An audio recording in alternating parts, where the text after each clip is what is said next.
Hi guys, in this show we're looking at Ryan, Jury, Getty, Chen, Miles, Schneider, Lane, Assante and Stallone. We're looking at 1995's Judge Dredd.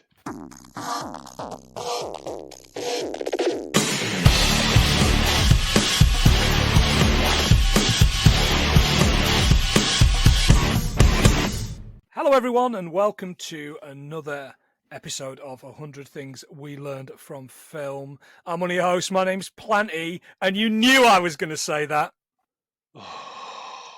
And I'm the other guy, John, and I dread everything you say.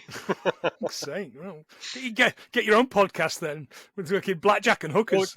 That's your attitude.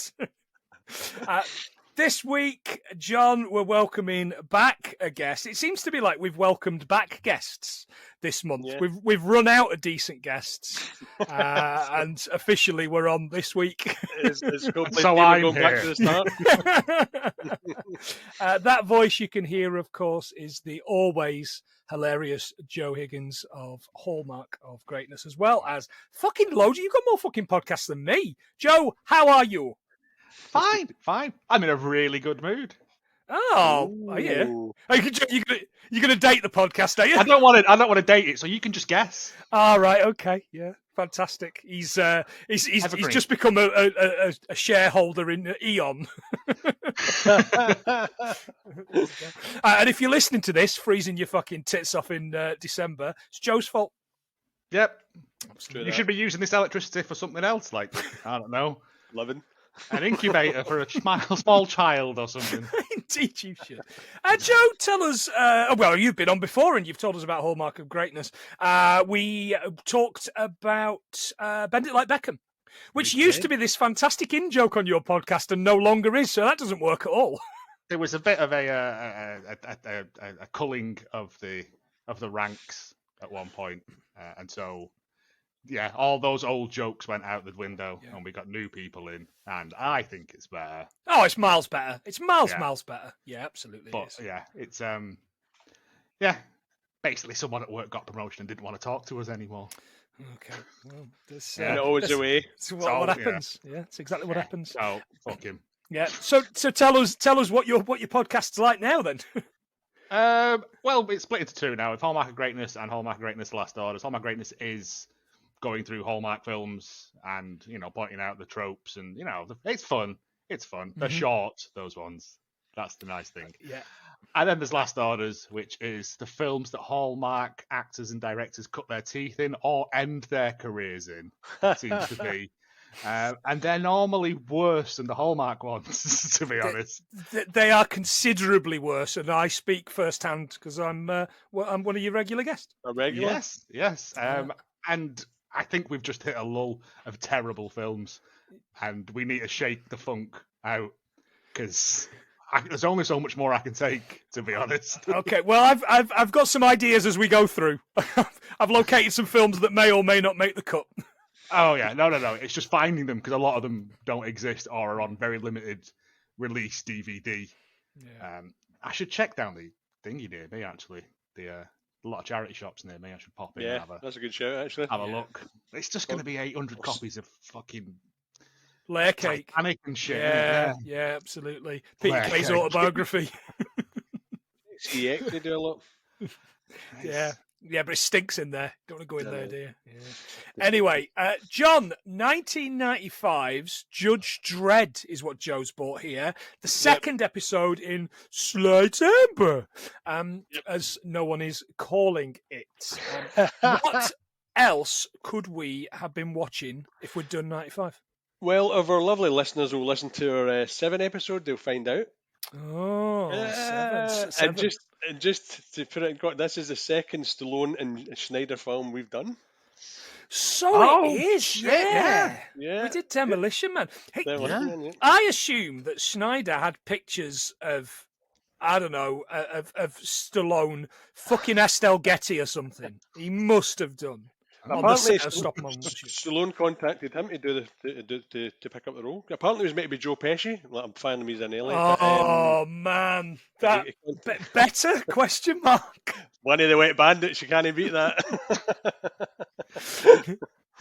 The first of many, many missteps with this film was the lack of Joe Pesci in it. Yeah. It's the one role Leo doesn't get. Hi-oh. Whatever he wants, Leo gets. Except this role. Okay. We're the podcast, of course, that tries to learn 100 things from every film. Joe's watched it, John's watched it, and I've watched it, and we've come up with some things. We're going to fire through the film. There's going to be spoilers in abundance, but we're not spoiling much because nothing happens in this entire film. And we're going to go from there. We have a Patreon. If you want to give us £1 a month, like the wonderful Joe does, he's one of our patrons, you will be allowed to pick one of the films. So if you're listening to this on the week of release, you will be able to pick one of our choices for Sly Timber, which I don't know why Scooby-Doo's saying that, but he is consistently. Just £1 a week or $1.50 or €2. I'm so sorry, Europeans, for a number of reasons. Month, not a week. Month. A month, yes, a week. A month, yeah. Jesus. Fucking hell, what is wrong with my head? It has been a hell of a fucking day today. Yeah, so it's a month. £1 a month. Come on, get involved like some of our new patrons. Anyway, we'll come to that at the end. We'll give you all a shout out and we'll plug whatever shit you're selling. Right. So, we open, lads, if you're ready. Are we ready? Yeah, we open, and it says this is a Danny Cannon presentation, right? Danny Cannon is not just a fucking weapon. I mean, he comes across as a massive weapon in any of the interviews I've read, right? But he made all his money off of CSI, right, Danny Cannon? He directed the pilot, so he gets executive producer credit for every single fucking episode. Yep. He's also a war crime if you use him in a battle. I would argue the next 3 films I'm about to mention are fucking war crimes. He also directed I Still Know What You Did Last Summer. Oh, Jesus. Goal! Exclamation mark. The Dream Begins, which I think is probably a Hallmark of Greatness film. It's a film about a Brazilian kid playing football. And I was hoping it was going to be the story of Goal, the magazine, and how that came to be. Because I would watch the shit out of that. Yeah. Film about the Brazilian kid that comes to Newcastle United and gets glassed in a club in Whitley Bay by some National Front geezers. Maybe. I don't know. And Jerry Butler's Geostorm. Oh, Jesus. Yeah, that's... There was a brief run of them, weren't there? Like Geostorm, Day After Tomorrow. Yeah. Another Independence Day as well. The exact same time. Oh, and the one with the other one. Armageddon. The thing falling to earth. Yeah. And there was 2 of those, wasn't there? The other one was Tia Leone and her dad getting it on the beach and getting obliterated by a wave. Yeah, I don't think they were getting it on. That's how I remember it. Anyway, I was just cinema to see that, and I can't remember a fucking scene of it. I just know Frodo Baggins was in it. That's it. He was, and he head for the hills, Mr. Frodo, the hills, and they go up this mountain and they don't drown. Yeah. Tia Leone being thick as fuck just goes to the beach. No, it's more emotional than that. Is it? Okay. Make up with her estranged father, and then they both get mullered by a big tidal wave. Tsunami. It's symbolism. Right. Symbolism. Okay, got you. It's Tia Leone, so, Yeah. Now, this opening section shows actual 2000 AD comic covers, which is the most Judge Dredd that this film ever gets, sadly. Indeed. He says catchphrases. He says one catchphrase. The rest of them, I don't know where he's put them from. And there is some other stuff in there that is from 2000 AD. But yeah. Double whammies for Power Rangers, though. Double whammy. Oh, don't get me started on that fucking gun. So there's this opening crawl. In the 3rd millennium, the world changed. Did you spot who this was, by the way? Darth Vader. Like, why? Does anybody have any idea why? I think because he went, how much? An afternoon? Tidy. I'm there. I'd have done the same. I genuinely had to look up whether it was him or whether it was a sound alike. Yeah. Because when it turns out, he just doesn't give a shit. He did it. In the 3rd millennium, the world changed. Climate, nations, all were in upheaval. Sounds familiar. The earth transformed into a poisonous, scorched desert known as the Cursed Earth.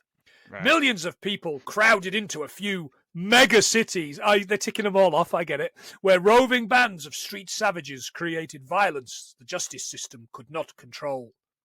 Law, as we know it, collapsed. And from the decay rose a new order, great band, a society ruled by a new elite force, great game, a force with the power to dispense both justice and punishment. They were the police, the jury, and the executioner, all in one. He's not Judge Judy and executioner, he's my dad. They were the judges. Yeah, there you go. Right, okay. Right. Now, do you want to know why all that's wrong? Yes, please, Joe.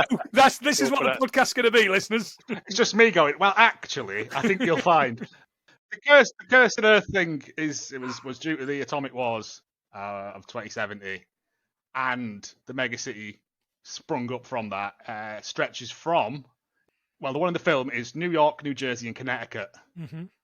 But the proper one stretches from like Maine all the way down to Florida. Oh, it's right. It's a big. They like in the actual megacity in the comics, it's something like 800 million people. Yeah, it's huge. It's whereas huge. in this, it's about 60 million, I think he says. Aye, and a 25 mil capacity space. Yeah, I mean it's still massively overcrowded in the comics as well, but huge.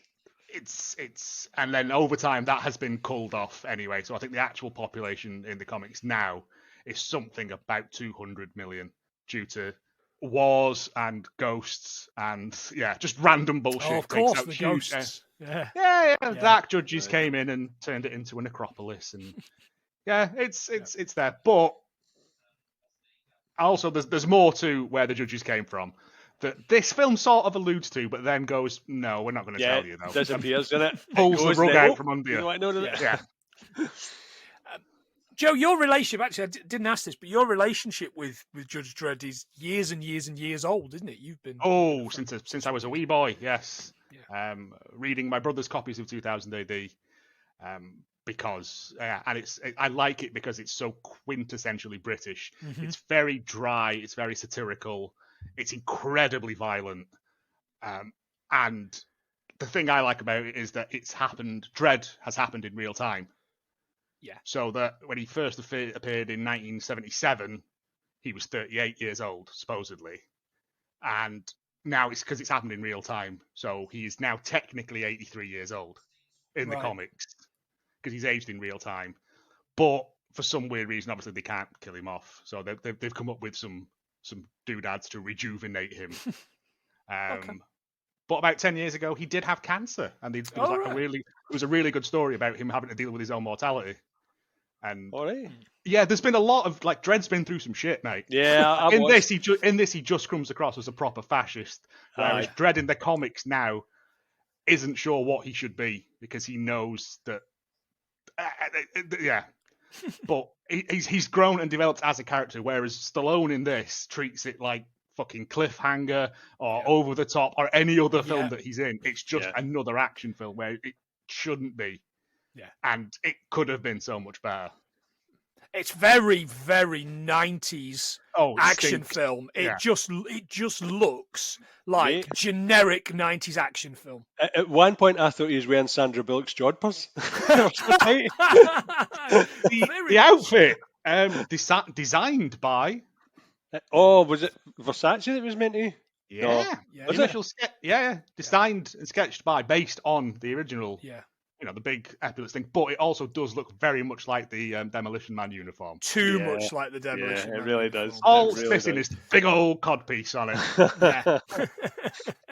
So this prison ship enters Mega City 1. All these extras get off, and so does Rob Schneider. Yeah. For some reason, I'd made a note that his name, because I didn't have subtitles on this, I'd made a note his name was Herman Dorcas, but it isn't, is it? It's Ferguson. It's Fergus. Fergus. Right, okay. He's been to Aspen prison colony. Yeah. Right? Again, in the comics, doesn't exist. You would be sent to the isocubes, which is a very small prison cell, and you're isolated in there on your own until your thing is up. There's no parole. There's none of that. You're in there. That's it. An isocube. Okay. We'll come to Aspen later on. It keeps coming up because they've only got 3 sets, pretty much. And one of them is from Mario Brothers. right, yeah. We're seeing Mega City 1 through his eyes in all its 1995 set and cartoon fucking animation glory. I love this. How can it look so bad 4 years after Total Recall, which looks immeasurably better? There's a lot of CG, but when it pulls above all that and you get that long shot of just the buildings, they're the proper look. They've gone and looked at Carlos Esquera's drawings and tried to replicate that. All the buildings look kind of swampy and weird, and that's how he drew them, because that was his drawing style. And I was like, have they paid attention here? Because at no other point have they. Yeah, it's funny because whenever I read the comic, I've only kind of dipped in and out over the years. Whenever I read the comics, I always thought Mega City 1 is kind of an old London, like built up against itself and falling, kind of buildings falling in on themselves a little bit. Yes and no.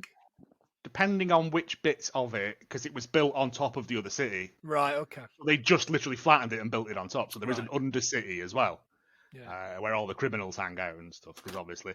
But it's not so much that, it's more of just everything's too close together. It's high rise as well. There's a lot of mega blocks. tower blocks. Yeah, everywhere.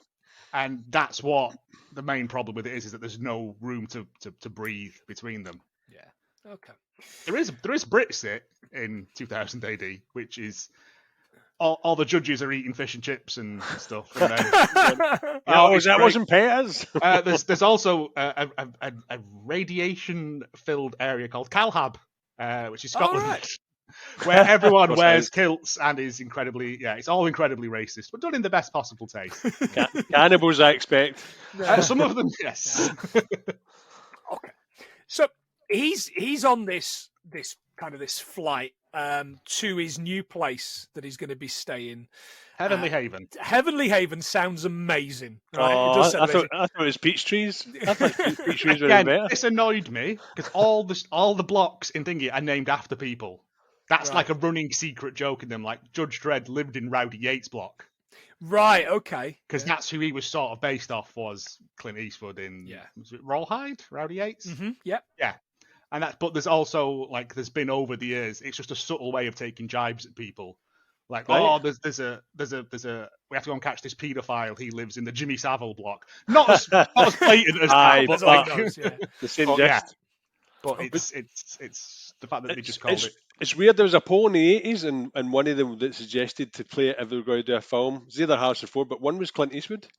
Yes, he was right up there. That's who.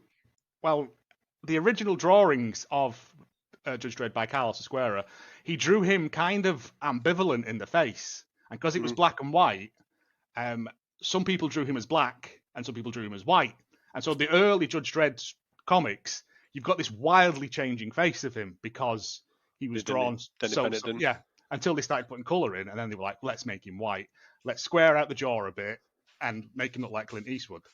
Right, okay. I mean, the original drawings of him, this is my one good fact from the whole thing. Original drawings of him were apparently he looked more like according to John Wagner, the co-designer of Thingy, made him look like a Spanish pirate, right? Because he was in like a black leather thing. Okay. But Carlos Esquera based it on David Carradine's character Frankenstein from Death Race 2000, which also starred Sylvester Stallone. Absolutely, yeah. Wow. That's it. Wow. That's it. I'm out now. Wow. That's my one good fact. Joe died on his way home to his home planet. Yeah, but I was just like, oh, that makes sense. Yeah, that makes so much sense. It really, really does. Fantastic. I like that one. As he's on his way to this Heavenly Haven, he sees this like wonderful building with this pool and everything. Hey, that looks like Heavenly Haven there. Don't kid yourself. And they keep flying. And they end up in this,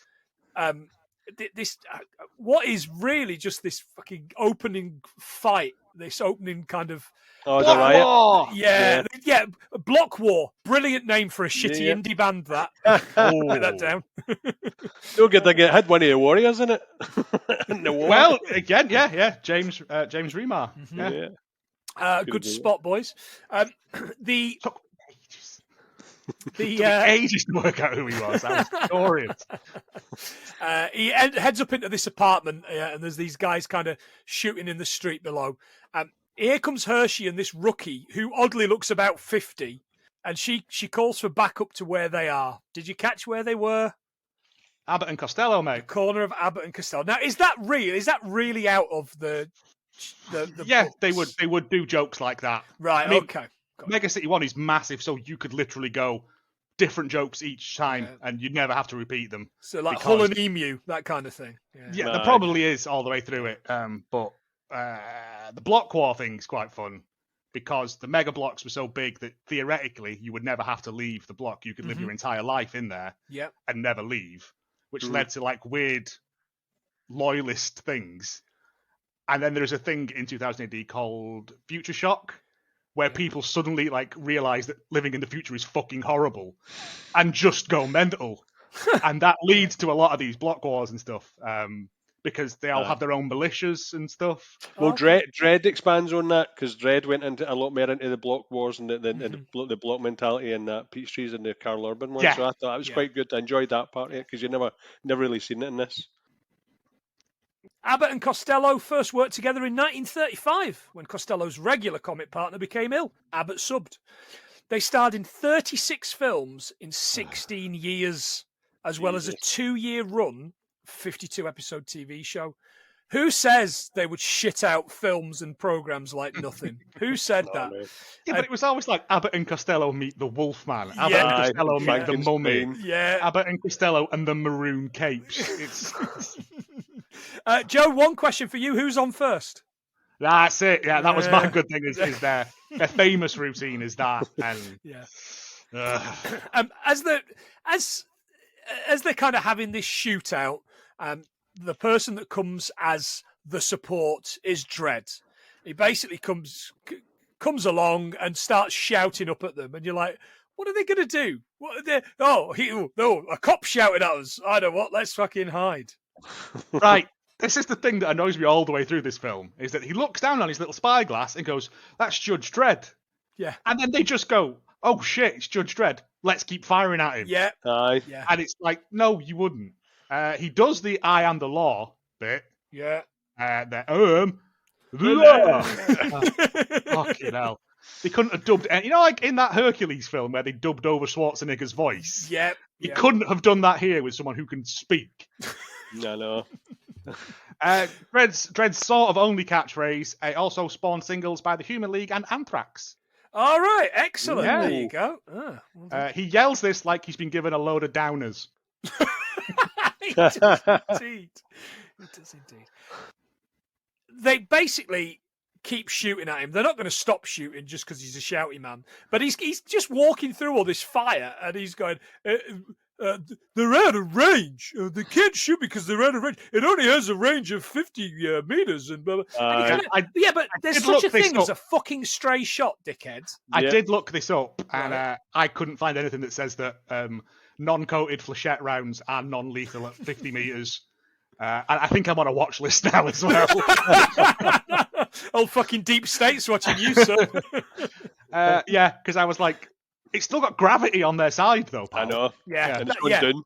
Also, the rookie is dressed wrong. If he was a rookie, he would be in a white. He'd have a white helmet on. Yeah. Just another annoyance. Just an FYI, boys. Yeah. FYI. For when you're making a new one. Yeah. They go into this fucking building, right? And Dredd is just like, oh, I see you on the 4th floor, or whatever, right? Yeah. And then he starts doing absolute bollocks. Right? He shoots through the floor like a cartoon. Like we thought was going to happen in Rambo last week, John. So we did, yeah. Yes. Yeah, like Underworld. Yeah. Oh, like what's the name in that Underworld? Yeah. I tried rewatching them. I got about 40 minutes into the first one. I had to turn it off. Dog shit, yeah. Can't watch it. John's desperate for us to do it. I just can't. I can't get through it. It's not as good as you remember it. Those tight pants, though. Tight pants. I mean, if you're watching it for that, then yeah. But it's just like someone watched The Matrix and Buffy and went, let's combine these two into a terrible film. Let's make 4 of the fucking things. Yeah, he shoots through the floor, lands in, just canes the fuck out of everyone in the room, and then we get the bullshit lawgiver. The gun. You hate it. Right. You don't like it, do you? I don't like it because they introduce double whammy, which is so situational it would be impractical to use. Yeah. Like the official in the comics one has a ricochet function, which is the only difference between this and that one. 25 round magazine, voice activated, different from the one in the comic, which has different bullets loaded in, whereas this, it changes the bullets situationally, which is impractical at best. Yeah. So in theory, you could fire 25 armor-piercing rounds, and in the comics, you can't do that.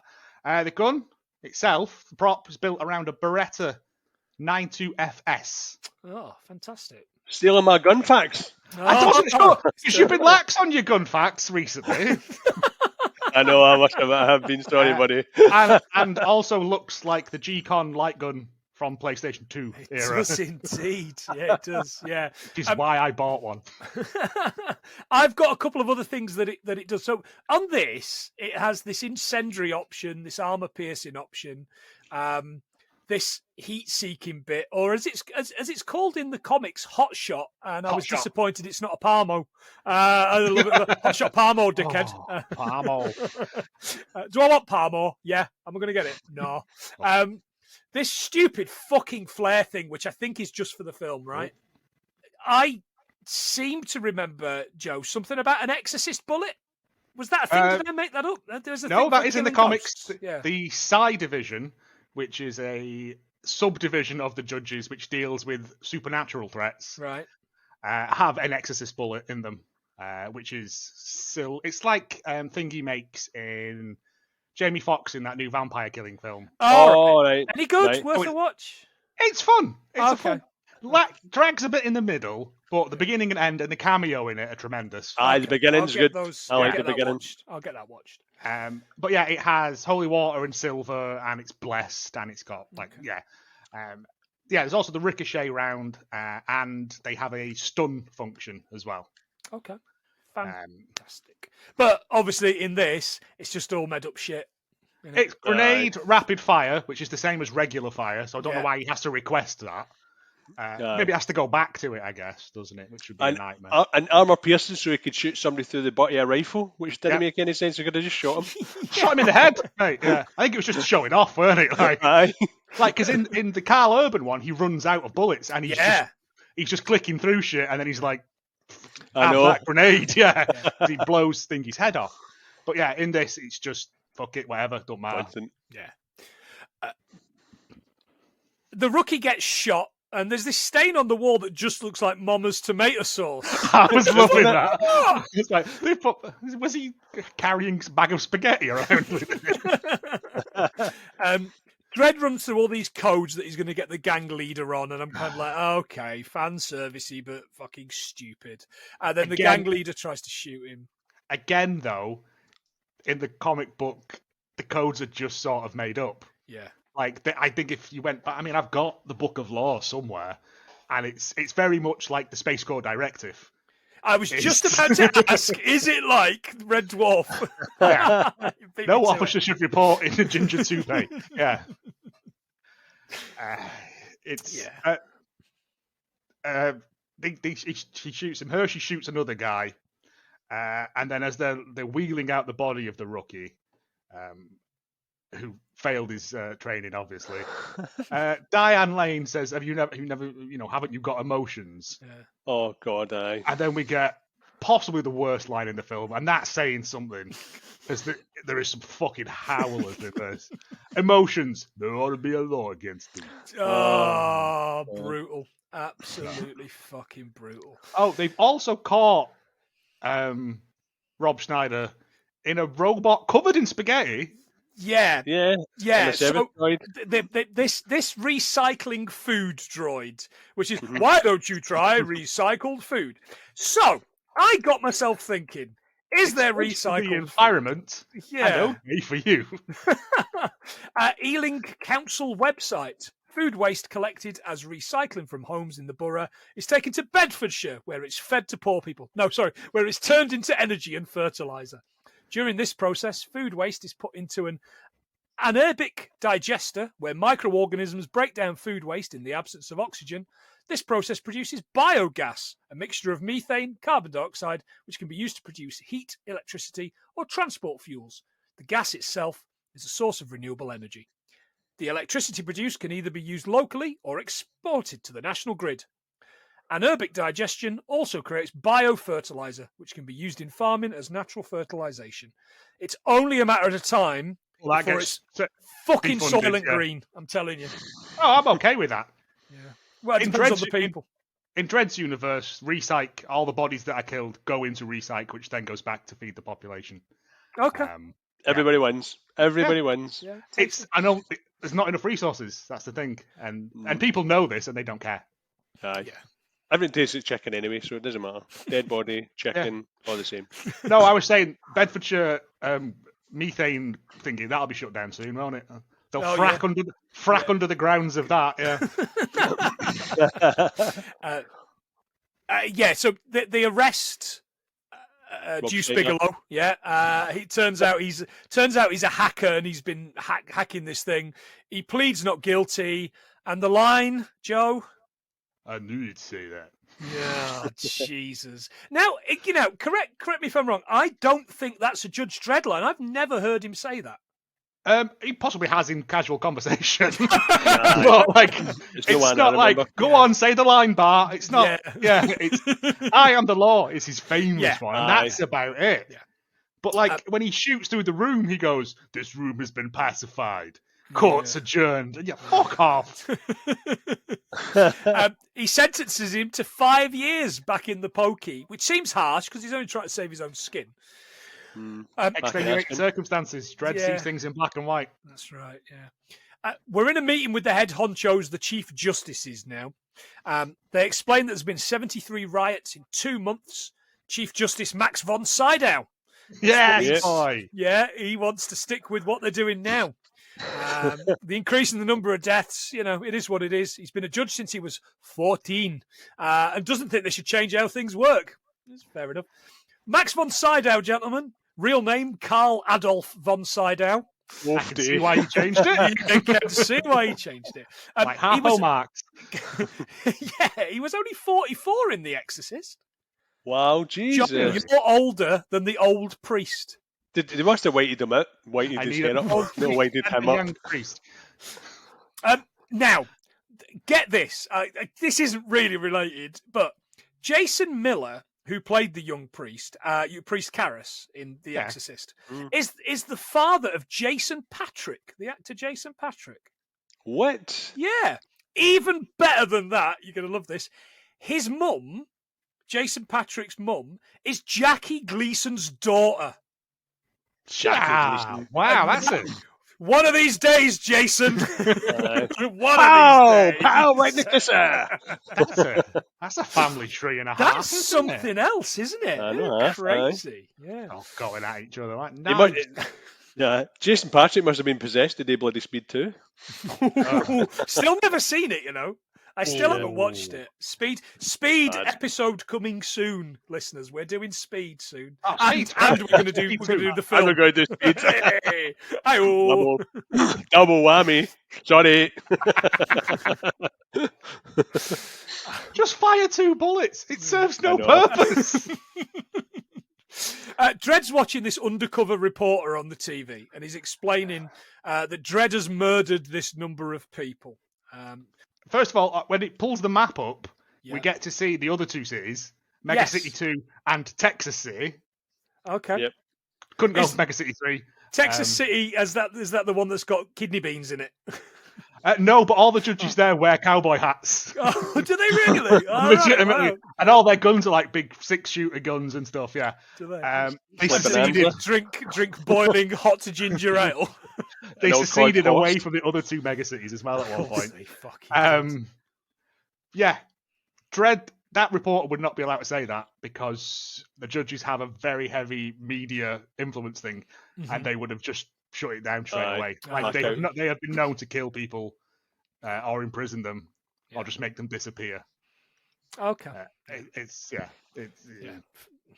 So he gets called in by Max von Sydow, and he takes his helmet off.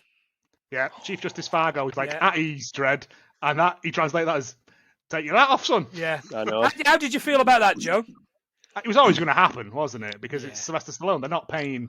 I said it's about Ryan Reynolds in Deadpool. I was like, they're never going to show his face because they're going to have, they're going to have to show his face because he's a handsome man. Yeah. And they're not going to, and so they didn't, and I was wrong about that. But with this, he was all over it. He was out of that helmet. That's it. He never puts the helmet back on again. No. Aye. No. I was so annoyed. I was annoyed. We never see, in the comic book, we never see Dredd's face except in flashbacks. And even then, it's covered up, censored in like an Austin Powers, like there's a banana in the way. Oh, right. Oh, brilliant. I think there is one where like the art department censor it because it's too grotesque to see. Yeah, his face is mucked up in it. Show us the gross hair for your face, Dredd. But yes, Justice Fargo says to him, Max von Sydow, he's like, did you have to kill 8 people? And like, it's Mega City 1, mate. More people than that die every second. Yeah. Like it's, and he explains that because of that, he's going to spend 2 days a week in the academy training rookies. Doing what? Was it no firearms or close quarter combat? No, ethics. Ethics, that's right. Yeah. Fuck off. This is meant to be somebody that knows him inside out. He knows he's not got any. It's horse shit. Yeah. Cut to Aspen. Right. Yeah. Mary Samsonite or Swanson. Oh no, that's a different film. Sorry. This character Warren Miller walks in. He's the chief of the prison, isn't he? He's the that be Scottish twat. This highly armed cell that's got these brilliant turrets. These kind of automatic sentries. I really liked the kind of the design of that. To the character Rico. Turns out Rico's been murdering innocents, which is why he's in prison. Miller's delivering a package, which looks like a futuristic version of the puzzle box from Hellraiser. If you notice, the prison guard thing, your main man, has got the same leather outfit on that when Fargo takes the long walk later on. It's one of those. It's the same one. Yeah. Just the same jacket. They've got one cloak, and we're just going to use it for everything. Everybody's getting a shot. Rico is, I'm spoilers at this point, but is Dredd's brother, was a judge, and was put into prison for being too harsh with his sentencing, which is what happens in the comics as well. But they send him to Titan, which is where corrupt judges go.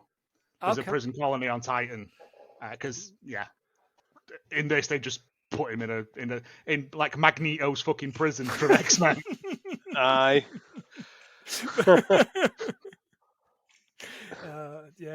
Should have killed me when you had the chance, Charles. Absolutely.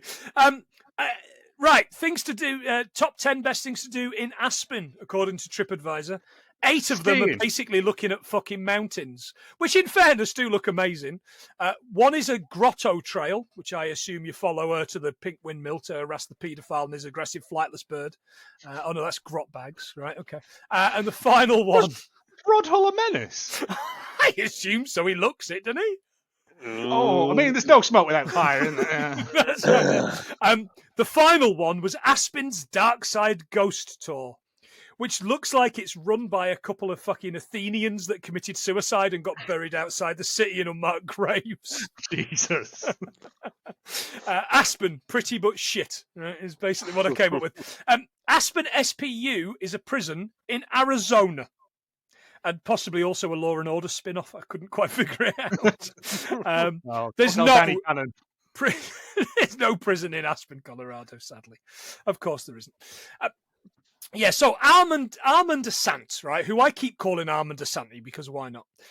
He has made some absolute shit, including 2010's Magic Man, starring Billy Zane as a murdering David Copperfield, which I think will be a future episode, Joe, of your podcast. Yeah. If I can find a copy of it. And if you can't find that, how about Confessions of a Pit Fighter? Oh. Which may or may not be a bawdy sex comedy starring Robin Asquith and Dandy Nichols. No, is it not based around the arcade game Pit Fighter? So you can be a man in green leggings punching men near a wheelbarrow. Yes, please. Anyway, he was also in, and I'd forgotten about this until I looked it up. He was in not Showgirls, but Striptease, the Demi Moore Oh one. man! Oh, The one Jesus. with your man Burt Reynolds. Burt Reynolds With coming no in battling with a moustache. cowboy hat on. No moustache. Yeah, and he has It was Burt Reynolds. Hang on, are you telling me Burt Reynolds is at Mega City, Texas? Oh, yeah, could be. Yeah, and he has sex with some Dryle in it as well. He does, yeah, because he's got all came flooding. Oh, man, Jesus, Terrible film. It's up there with weird- G.I. Jane. That weird late 90s like sex thing, like Body of Evidence, and Yeah. the Madonna one where she has sex with William Dafoe on a car. Ugh. In a lighthouse while they're watching a fucking seagull get murdered. Possibly, I don't know. I'd watch that. That'd be good. Of course you would. Yeah, so he gets this puzzle box. We have such sights to see you. And it turns into a fucking gun. He's got a badge in it. It says Rico on it. And it turns into this fucking gun. In it? Yeah. Like an It was Optimus cracking. Prime job. Yeah, really. Yeah. Best bit of the film. Best bit of the film, that. And Prop department, take a bow. yeah, exactly. He That shoots was, the, Miller that in was the the original Megatron, wasn't it? Megatron was a a gun. little bit, yeah. Megatron 1. Yeah, he shoots Miller in the throat, so the guns don't understand his voice, and so they blow him up. Why don't they blow him up? I know. He's the prisoner. Yeah, who knows? He's still moving in there. Yeah, Saying that he's got a badge now. yeah, that's it. All right, You can- absolutely. you can All right, get in fair your- enough. That's it. It's like that's you used to be able to get into any room that you wanted in Television House back in the day if you had a Blue Peter badge. Those were the rules. Those were And absolutely the rules. What about your Jim will Some fix it Morgue badge? and children's wards as well.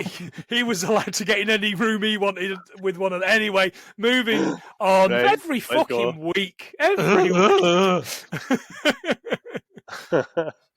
He gets out, basically. Back at the academy, Dredd showing the recruits how to use these weapons and the armor. And what we basically do is we conveniently use all of the things off the gun and conveniently mention how good the armor is, Mm-hmm. so that later on it's covered. So that's your Yeah. that's your entry level. Now, I was really, really disappointed that we didn't have a police academy film with Dredd as maybe Captain Mauser. You know, there's lots of crazy things going on in the back with, you know, Mahoney while he's, you know, ordering prostitutes to the academy. That kind of Comparing guns with Hightower. yeah. That it's a film we need. It's the film we need. Oh, yeah. Yes. Not what you do though. It's the film we want, but not what we need. This whole thing of the recruits at that age would be basically rookie judges. They start at like 3 years old. Yeah. So they would know all this then. And his big speech about all that matters is the law. Yeah. Because when you reach in and your friend's face is a pile of goo. And it's just like, right. And it's like, but he does jokes, and I'm like, Dredd doesn't do jokes. No. Like, fuck off. And he then explains that when they retire, they'll take a walk in the cursed earth to spread the word of the law until their dying day. And they look fucking horrified. All of these 30-year-old judge rookies look horrified. I mean, you knew what you were getting into when you signed up. It's not. Well, he says most of you will die on the streets. Some of you may die. It's a sacrifice you're willing to make. They also show the fucking Lawmaster bike that for some reason, I'm guessing because it was the 90s, has to fucking fly. Yeah. So, yeah. the question I've got for you here is, it doesn't work.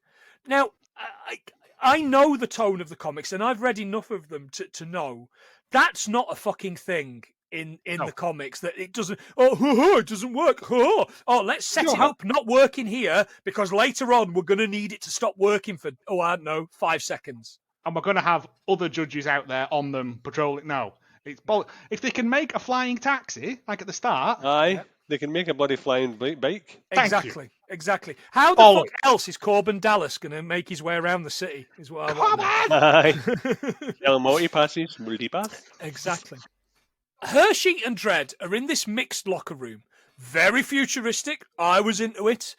He explains that not only is she not in this film, but that she should leave behind family, acquaintances, and all those if she wants to be a good judge. Have you ever had a friend, she asks. Yes, once, but I judged him. Oh, Yeah, okay, God. okay. So I wonder annoying. who it could be. Judges are not allowed families anyway. Yeah. You live in the Academy of Law. That's it. Is it Other like Men in judges can Black? be your friends. Yeah, basically. Other judges can be your friends, but you can't have family. You can't have Attachments? I think in the comics, that's one of the reasons Rico gets kicked out is because he has a child with someone, and that's Dredd's niece, and he sort of dopes on her a little bit, but that's quickly sidelined that as well. They also point out that due to the Heavenly Haven riot, they're going to be increasing patrols in Sector 4. Yeah. But earlier on, they say that Heavenly Haven is in Sector 12. So what the fucking god's that going to do? Oh, I hope somebody got fired for that. I hope somebody got fired because I was furious.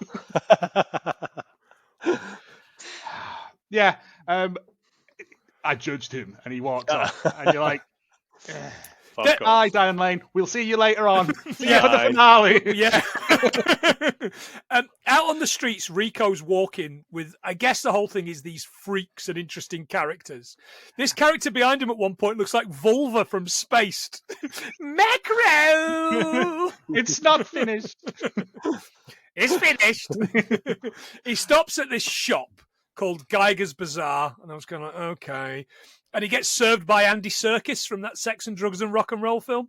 Yes. Yeah. Before that, he gets out of prison on a thingy in a body bag. Body bags are not porous, so he would have suffocated in there. Hey! Bad luck, son. Bad luck. Yeah, Ian Jury in the Blockheads. You know him, not as an actor, of course. Do you know what? He's been dead 22 years next month. Yep. I cannot believe that. 22 years. Have you heard his son? Baxter Jury, yeah. Oh, he's really interesting. It may as well have just been Ian Jury, but taken back in time. Because, except tall and not with polio. Doesn't have polio. He starred in Roman Polanski's Pirates, which is a future Hallmark episode. John. Oh, that sounds stinky. Yeah, Roman Polanski's Pirates. And apparently, Polanski still. As long as we don't mention the P word. Oh, Polanski. Apparently, he's in that second The Crow film, John. Oh, is he the one with the French version? And I don't care if I do to see me, because I don't think that they'd understand. It's not that. I know I keep getting it wrong.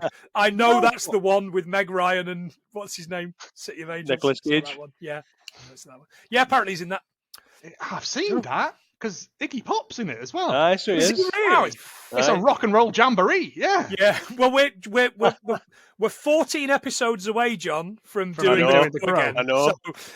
So when we've done that, we might even throw out a patrons exclusive episode on the second one if we find time. I'm up for that. We might do. It's real bad. The H.R. Geiger, of course, we all know he designed the Alien and the Space Jockey. It's not a fact. Today, anyway.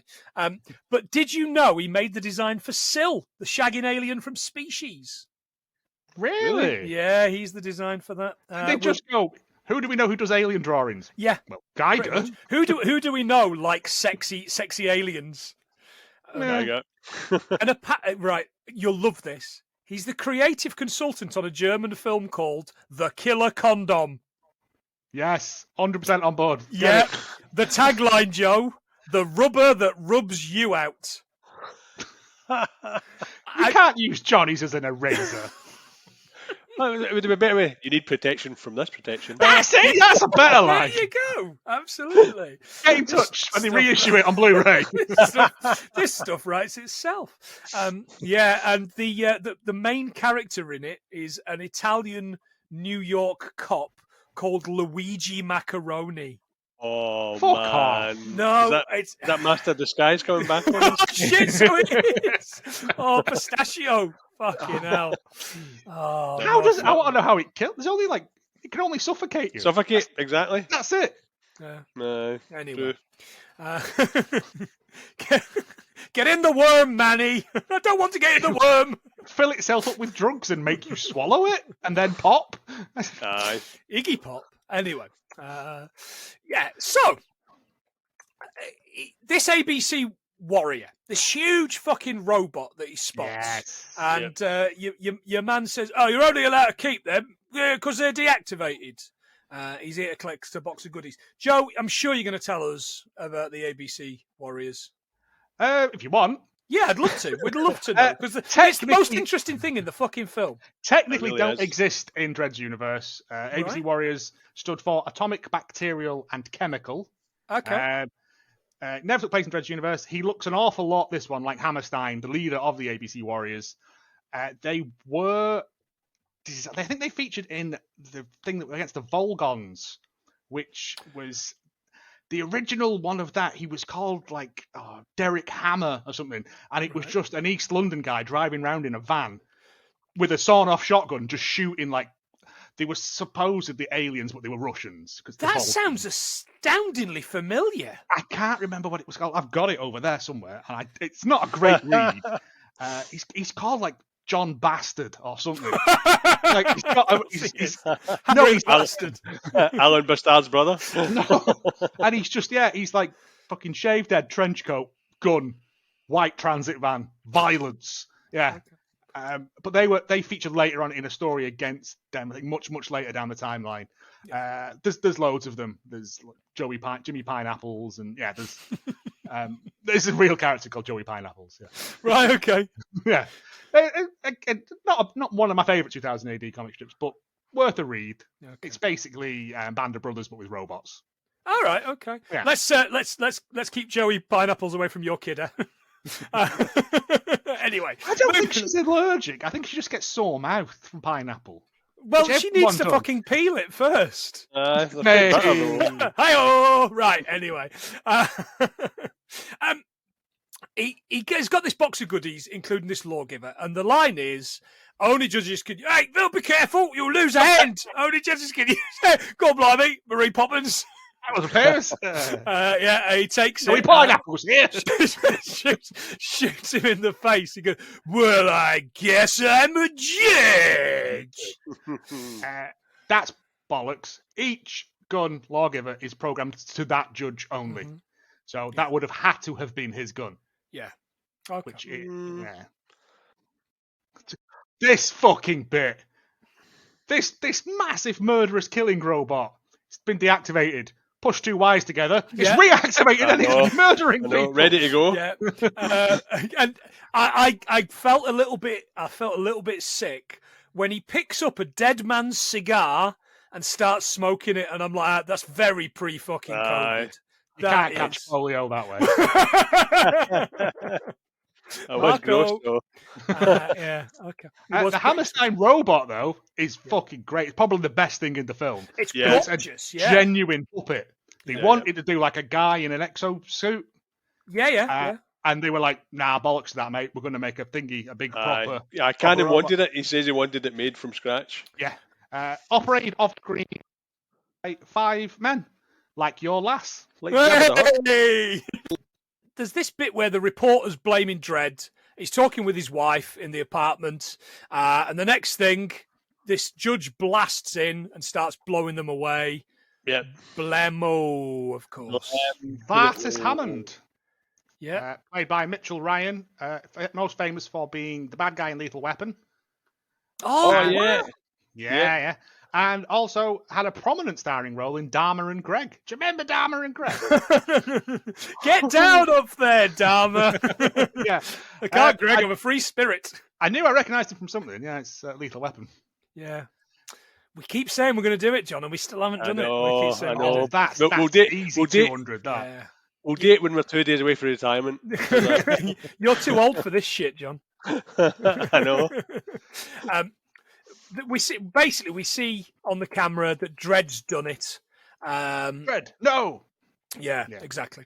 Now in the streets, there's this guy, and this I knew this would make you fucking feel awful, Joe. I knew you would hate this. Some sort of red sports car thing. He's unable to kind of. It's a hover car. Yeah, just hover upwards, mate. Yeah, I know.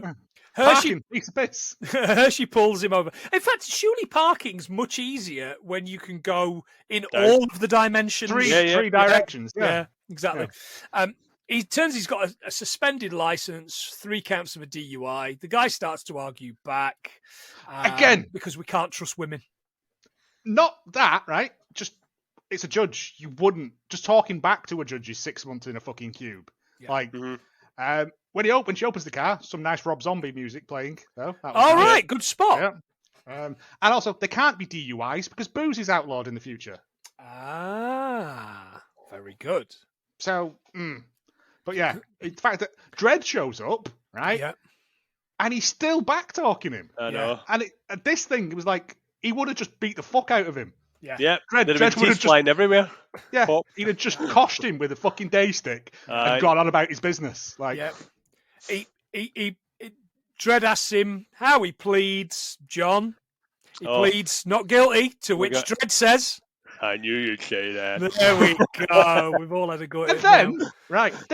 then he walks across the street and fires a fucking grenade into the car, thus endangering citizens. Yeah. Yep. And destroying citizen property. Yeah. There's 2 cars back at front and front. Yeah, and he's not allowed to do that. He'd be sent to fucking Titan straight away. Yeah, there you go. Outrageous. Yeah, You must have hated this, Joe. You must have hated It watching made every me minute so of this. angry because Been a massive just fan. because they just missed it. It could have been so good, and they Yeah. just dropped the ball massively with it. This fiberglass model, by the way, goes up like nothing else. I think at that point you can see the wires holding it I up. think as you well. can. I think you can. Yeah. Right. Then these cops all show up and basically arrest him. It's the SJS. Yeah. They look better in the comics. They've got big badges that say SJS. It's the Internal Affairs Division of Right. the Okay. Justice Department. Yeah. These just look like fucking Cylons that have been spray painted They do black. look like silence. Yeah. Fucking hated it. So Dredd's been arrested for the death of this murdering this guy. The Knight from the Seventh Seal shows up and asks Dredd if it's true. Dredd says no. Well, that's good enough for me then. Thank you. On we go. We'll use every resource we've got to find them. Yep. This video including trial. Go on. CCTV. Yeah. 122 years. We've got hover cars, we've got hover bikes, we've got guns that can fire whatever bullet you want on a whim. We've still got CCTV. It looks like it's filmed on a fucking potato. I know. It's like we're watching this over and over and over. Dredd, no. I know. Hershey's defending him. Right. She explains the video evidence is admissible because it's not high definition enough. I know. It was like 120p or something, wasn't it? It was like watching real Lego. player. Yeah. Hershey's defending him because she got an A in law. Yeah. Why not? It was very Liz from Dark Place, and I went to Stanford, and I also got an A. It's just fucking. She has some rookie who has an affidavit because he's the best. Oh, he's the best. At Lego reenactments of films. Yeah, and he says it's too low definition. And the judge goes, and it's inadmissible. That's the word, thank you. And this little potato-headed kid goes, yes! And then one of the Tomorrow people tells him to shush. The central computer checks the DNA from the lawgiver that was used to kill. It could be nobody else, Judge Silver. There you go. Because it turns out he's guilty. It's his DNA. After Each bullet is individually tagged with DNA. Right, okay. That sounds painful as fuck. What about grenades that explode, pal? Yeah. What about the incendiary rounds? Yeah. What if it blows up? Yeah. And just somebody ricochets or anything? Yeah. No, it's weird. Fucking, there's so much ex machina in this. It's unbelievable. It's like they wrote it as they were going along. On the subject of writing it as it's going along, this next scene, they just randomly talking in the back room about the Janus Project. Oh, it's about the Janus Project. Let's talk about the Janus Project. Oh, the Janus Project, yeah. Oh, I wish I'd known. Oh, we couldn't have done it. How could I have known the Janus Project? Again, this bit, they bought one copy of a Judge Dredd magazine and it went, the Janus Project, we'll put that in. Janus Project was a real thing. Yeah. Dredd and Rico were cloned from Max von Sydow. Yeah. And were supposed to be the future of law enforcement because you can clone people and train them faster. Dredd and Rico were born at, I think, 6 years old, already trained. Mm-hmm. And from 6 to like 15 or whatever, when you become a judge, it was just like icing on the cake, basically. Yeah. But for some reason they abandoned it because Rico was evil, and now Dredd apparently is not evil. Yeah, they never told them. Doesn't work. Doesn't work on any level. There's an opportunity here because obviously Dredd's gonna be killed, but the opportunity is that the Chief Justice retires and takes the long walk. They cannot turn down his final request, so he can save Dredd's life, but he has to go out into the wasteland and turns out that Dredd's going to go to the Aspen penal colony for life. Penal. Those ones. So he stands down and does this, and they give him exactly as you said, Joe. This desert duster. Yep. And the code book of law. Oh, the law. And this fucking gun, right? Yes, this fucking boy. rifle that they give him.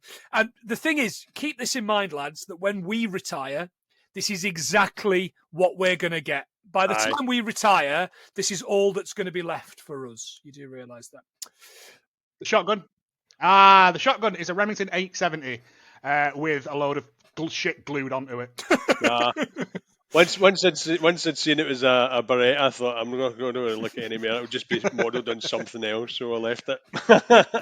All of them are basic guns with like the bits, the sprues off the plastic model glued onto the fucking side of them. That's bad. Yeah. There are some other actual guns in it, but the future guns. Yeah. Joe, you've already given us enough information, but I'm going to force you to give us yet further information because I got a little quiz about long walks. Go for it, Joe. John, you get a week off. Yeah, stupid quizzes. Right, go and take a long walk off a short. Yeah. What I'm going to ask you, Joe, I'm going to mention a film, all right, and you have to tell me if the film's walk is longer or shorter than the walk from the previous film. So I'm going to give you a film to start, and that film is The Green Mile. We know how long that is. Right. Okay. Yeah. Right. How long's the walk in The Green Mile, Joe? I would say a mile. Correct, boss. Yeah, absolutely. Right. So, proper question one. In fact, I'm still going to give you a proper quiz. It is a proper quiz. I've really worked on this one. So, proper film, Man on Wire. Man on Wire. Is that walk longer or shorter than the walk in The Green Mile? Less. Shorter. It is shorter. It's 138 feet between the Twin Towers. The 2 towers. Yeah. There you go. It's it was a documentary film about some French guy walked between them. So well done, you've got one. Now, number 3, a walk in the woods. Is that longer or shorter than Man on a Wire? It's got to be longer than 183 meters, hasn't it? Yeah, longer. It's longer. Correct. Yeah, Robert Redford and Nick Goddamn Naughty on the Appalachian Trail, 2,100 miles. Oh, that's very long. Yeah.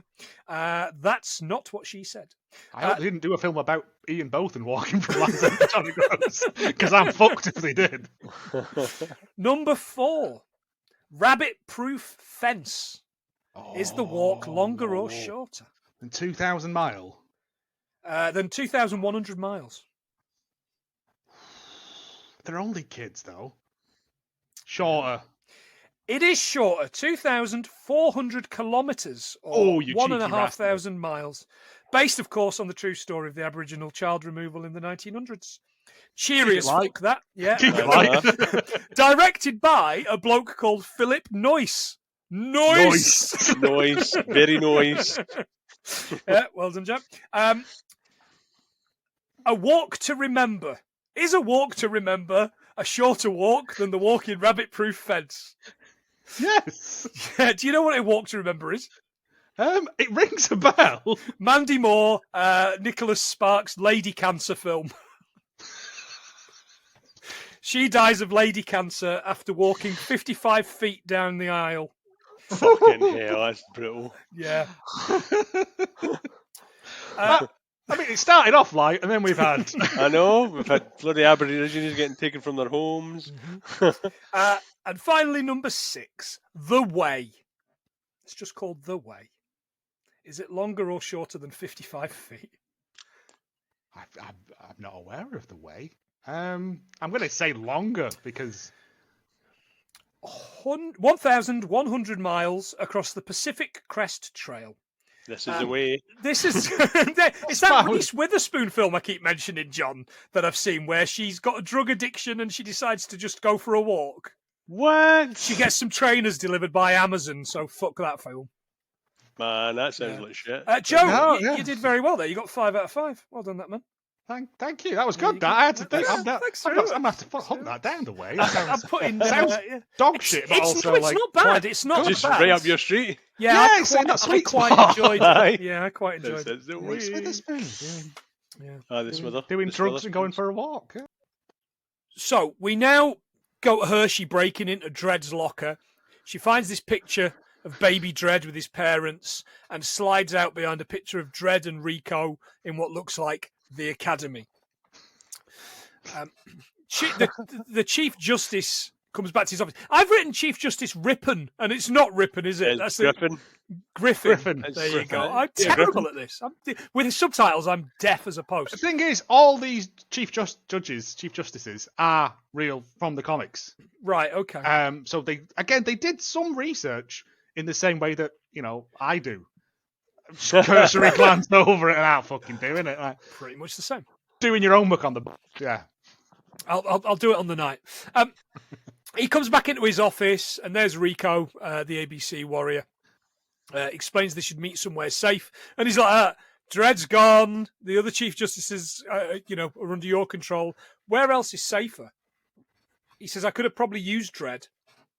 And he's like, you don't need Dredd. You've got me. Sorry, it's the I am chaos bit. All he did was pushed over a statue. I am chaos. Assante is having so much fun with this. Oh yeah. They've gone be a comic book villain, and he's like drawing evil eyebrows on as I speak. This is brilliant. That was brilliant. The I am chaos bit. I was like, this is shit. This prison ship flight out of Mega City turns out Dredd sat next to Fergus. And basically, he sent him there, and probably most of the plane is the assumption here.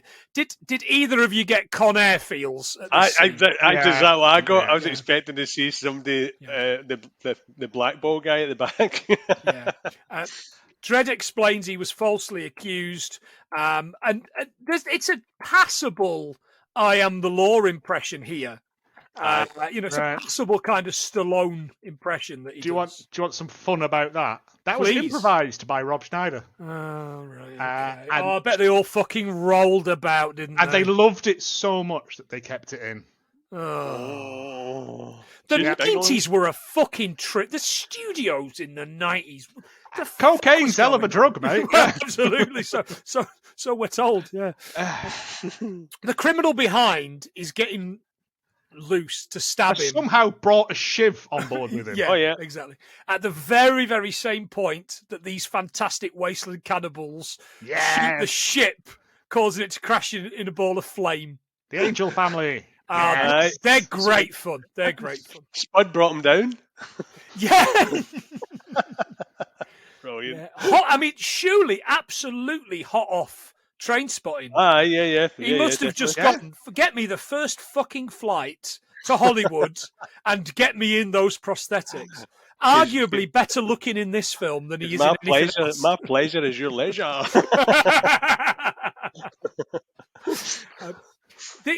Hershey's scanning this picture of Rico and Central terminates with static, by the way. Again, white noise. It's the future. We don't even get static nowadays. No, analog is gone. Back in the wasteland, this rescue team's ordered by Chief Justice that nobody survives. So they shoot the pilot in the face. Yeah.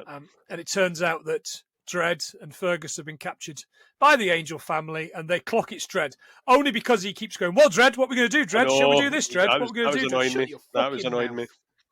I fucking hate Rob Schneider. Not just because of this film, just in general. Oh, yeah. But, absolutely. Especially because of this. Because the one thing Dredd doesn't need is a fucking comedy, quote, sidekick. Yeah. Yes. Exactly. And especially someone who's shit as Rob Schneider, who's made a career out of going, you can do it. Apparently the comedy element was Stallone's fault because I think the director didn't want any of that, but he kept making changes and wanting the funny side of things, so it was pretty much his fault. Danny Cannon wanted to do like a dark comedy, which is what Dredd is supposed to be. And Stallone was like, comedy? Ooh. Yeah, Action. and he just didn't understand that, like, someone getting hit in the face with a pie isn't funny. Yeah, it absolutely. is. Groin in football, man gets hit in groin in football. Yeah. But and it just fucking, it takes what should have been like if they took Rob Schneider out of this, I would say it would be 100% better. Yeah, absolutely. Just have him monologuing the whole way through on his own. Yeah, I'm all for that. I am all for that. And a monologue. Now, this angel clan, this angel family, are they in the books? Yes, They are. big Cursed Earth protagonists. Right. Okay. Par Angel. Yeah. Yeah. Who was in The Walking Dead? Yes, the actor Scott Wilson, the really annoying farmer from the second series. At the time I wasted on that fucking program, by the way. I know. He won the Ralph Morgan Screen Actors Guild Award in 2007. The TV show with the most of them is 30 Rock, which has 12, 7 for Baldwin, 4 for Faye, and 1 for Ensemble Cast. My favourite of the awards, though, Game of Thrones has 8 wins for Best Stunts. What stunts are in Game of Thrones? Falling off a fucking thing into some hay? Having a on your sister. That's I guess so. That's a stunt. Is it not for the big battle thing where everyone catches fire and stuff? Fire is like a stuntman's like payday, isn't it? Kryptonite. Yeah. Self on fire and throw myself through a window. All right. Yeah. Very good. Nice. Because I think the big battle thing where the dragon sets fire to everything has the most stuntmen on fire ever. All right. Okay. Well, I love Man on Fire. It's one of my favourite things in film. Oh, you do, didn't you? So You've seen somebody on fire. Yeah, because you go, someone's voluntarily gone and done that. Someone's cover myself in stuff and then we'll set it on fire. Okay, lads, yeah, sweet. That's probably where they came from for that. Okay. The battle scenes, like, is it the second to last episode of every season? There's always a big fight. Yes. Yeah, so it'll be from that. I'm guessing. Okay. Good. Tell us a bit more about the Angel family if you've got. So yeah, I'm not sure who's supposed to be on screen here because like it's never fully thingied. I think one of the ones Fink, who wears a bowler hat and has a pet rat, but we don't see the rat. No. We see when the rat have like a psychic bond. I think the other one's supposed to be Link. He does say Link. Oh, it does say Link. Yep. Yeah. He's the second eldest. He's and then we get Mean. I thought it was Mame, which works for me too, which also works. No, originally when Mean was born, he was not like his brothers. He liked flowers and stuff, and so they cybernetically augmented him to have this dial on his head that they can turn up to increase his anger. Okay. There's a very good the running joke in the 2008 was whenever he headbutts someone, it says bonk as a side effect. And then someone at one point says he's bonking everyone in the room. It's fun stuff like that, isn't it? They have this religious lean-in type Southern religious lean-in. Fergus jumps onto it thinking he's going to get cut down. They do cut him down, but they threaten to put him on a spit because they're cannibals. Cannibals. Yeah, he says, "I'm free. You're toast." Actually, you're toast. Oh God. Pa turns up. Again, I've written Mame, but mean to fighting. Just as this kill team come in, this rescue team come in and murder everybody. Dredd basically grabs a gun and kills the lot of them. Except for one of them who manages to kill the former Chief Justice who shows up. When Fargo shows up. Yeah. Right. It's good to see Dredd, you. Thanks for coming. Thanks for doing a little bit of plot exposition and then bye. Yeah. Dredd shooting other judges. Yeah. No, not going to happen. And there was something else, but I was so angry about that. Yeah. Because he does it all the way through it now. From now on, he's just murdering people doing their job. Yeah. And I'm like, that's not what Dredd does. And if he was reinstated, he would then be trialed for the murder of at least 50 other fucking judges. Totally. Angers me up. It's I like the prosthetics. Another good thing about this, the prosthetics on Mean were really good. Oh no, they were good. Yeah. And it's a shame they didn't do. Yeah, the bone, the metal thing sticking out of his collarbone. Yeah. But yeah, he's on screen 4 minutes. Yeah. Mm-hmm. Why? Yeah. Back at the police academy, Hershey's training Bobcat Goldthwait. She's got one of the young kids to analyse the photograph. He's analysing the wrong photograph, and he says the one with Dredd as a baby in his fake. Strips away the parents to see it's just what looks like Darth Vader's fucking pod in the background. Max von Sydow takes ages to die here. By the way, it takes ages to die, which is fair because we do know that a gut-shot man can live for 48 hours. We learnt that in Reservoir Dogs. Mm-hmm. And at no point is he going, "You're going to be okay," which I really wanted him to do. He's explaining the Janus project and how it was too much power for one man to wield. He explains that Dredd was made from his DNA, as was Rico, which now it all comes together. Aye, but he's arguing with a dying man as well. Yeah. That thing of show don't tell, though, isn't it? Exactly. Yeah, I was allowed to judge my own brother. No, you were allowed to judge a fellow clone. Is what you're allowed to do. It's not your brother. You know, does that count though? Do you reckon? No, I don't think it does. No. I think it does. Not brother. He explains Rico's got to be alive, and he's got to be the one that fixes it. And this is the bit where Antonius Block finally goes back to meet his old mate Death. How's that for a highbrow Bergman film reference, boys, eh? You don't get that on film floggers, do you? No, you don't. No, we do not. No, you don't. Anyway, Dredd looks up at the statue of Lady Justice and decides he's going to go and find Rico. Meanwhile, at the mothballed Janus plant... I've forgotten about that, yeah. The Fink family took up residence in the only courthouse in town. It doesn't make any sense at all. Fucking hell, yeah. Dr. Hayden, the only other woman in this film, by the way. Joan Chen. Do you remember when she was in everything in the 90s? Yeah. Because she could do a bit of kung fu. Bit of sexual tension with Rico that comes to absolutely fuck all. Again, I think there was more and they cut it out. Right, okay. Could you imagine a longer version of this film? No. I think they just cut stuff out and filled it up with other stuff. Right, okay. Because in the making of this film that I watched, because fuck you, she said she played it as if she was in love with him. Yeah. And then, but it's like you'd never be able to tell, love, because the 8 seconds you get in screen time. 1 doing a science and 2 having a fight, and that's it, isn't it? Yeah, that's all you get. Yeah. Chief Justice explains to Rico he needs to make his side of the bargain and cause the chaos that he said he was going to do. And now we see this montage of really shitty little explosions. It's really bad, isn't it? I mean, I guess we've been spoilt since ISIS came about. Perhaps, maybe that's what it is.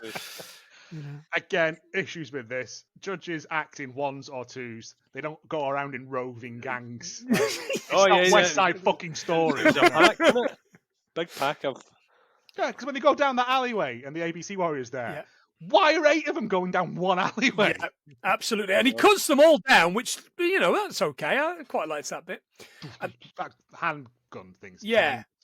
Dredd explains to Fergus that they can get in through these exhaust vents, seemingly which just vent fire, because why not? It's the future, don't worry about it.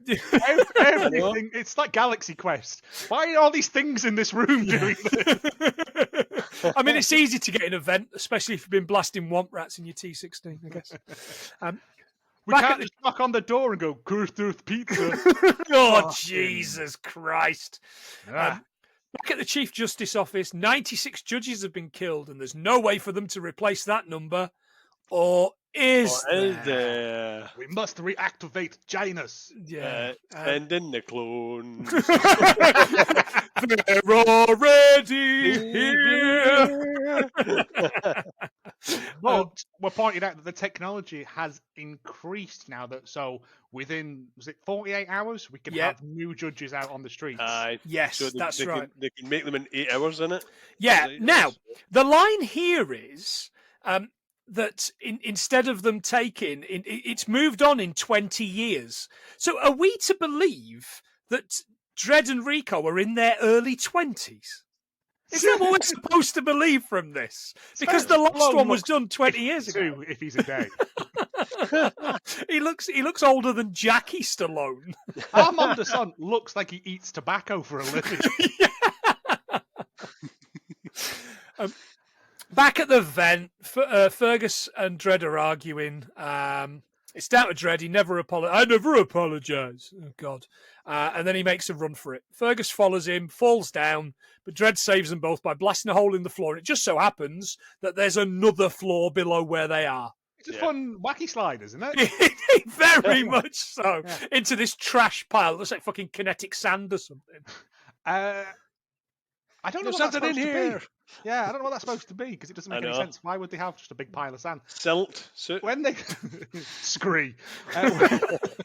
When they were filming that, apparently it was real fire, and Stallone was covered in fire-resistant gel, and Schneider claims that they didn't give him any. And I'm like, good. Yeah, I know. Yeah, they knew what they were doing. They knew what they were doing. It was like, just mistimed the special effects department. Just fucking send it off just one step too early. Who would Eddie Griffin teach to be a male prostitute if it wasn't for Rob Schneider? Exactly. Surely Pauly Shaw. Yes. Surely it would have been Pauly Shaw. I don't know why we need more Pauly Shaw. Yeah. It would have been. Yeah. Biodome in the army now. John's favourite, Corky Romano. Corky Romano. John was Corky Romano. Encino Man. And there's probably one more, but yeah. Yeah. Anyway, yeah. The brightest flames burn quickest. Apparently so. All the justices have agreed and given authorization for Janus, but for some reason, Microsoft Word has written vaginas. Control explains it will only take 8 hours for them to now create the fully grown subject.